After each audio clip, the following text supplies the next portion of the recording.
What if a company once hailed as a pioneer in peer-to-peer lending found itself at the center of controversy that threatened its very existence? This is the story of Funding Circle, a fintech giant that has faced numerous challenges and criticisms over the years.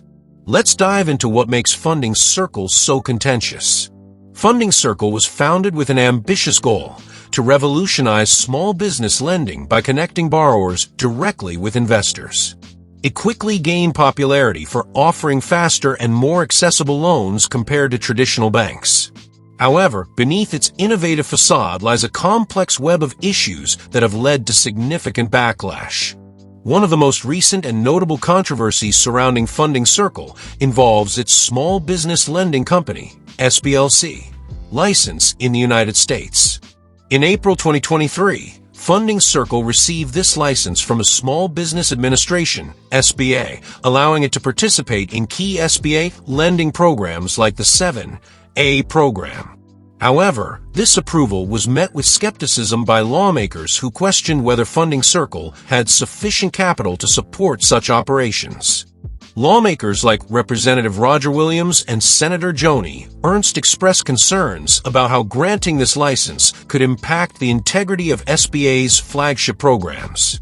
They pointed out that Funding Circle had reported significant financial losses in recent years, $16.6 million in net operating loss during one half-year period, and had publicly discussed exiting or restructuring its U.S. operations due to these financial struggles.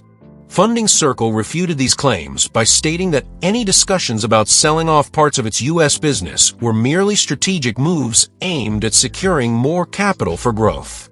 Despite these assurances, critics argue that such instability raises questions about whether Funding Circle can effectively manage government-backed loans without putting taxpayers at risk.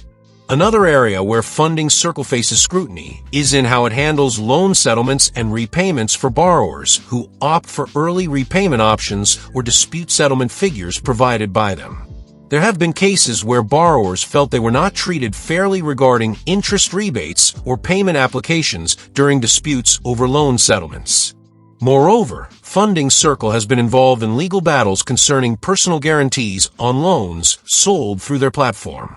A high-profile case involves Azuro Associates, a debt buyer owned by Elliott Management, seeking enforcement against small business directors under personal guarantees initially arranged through Funding Circle.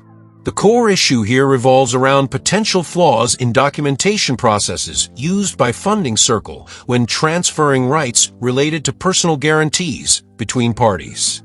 If courts rule against Azuro Associates due to procedural shortcomings on behalf of Funding Circle, it could set a precedent affecting thousands of similar loans across alternative lending platforms worldwide. In addition to these specific controversies, there are broader concerns within both investor communities and regulatory bodies regarding transparency and operational stability within peer-to-peer lenders like Funding Circle.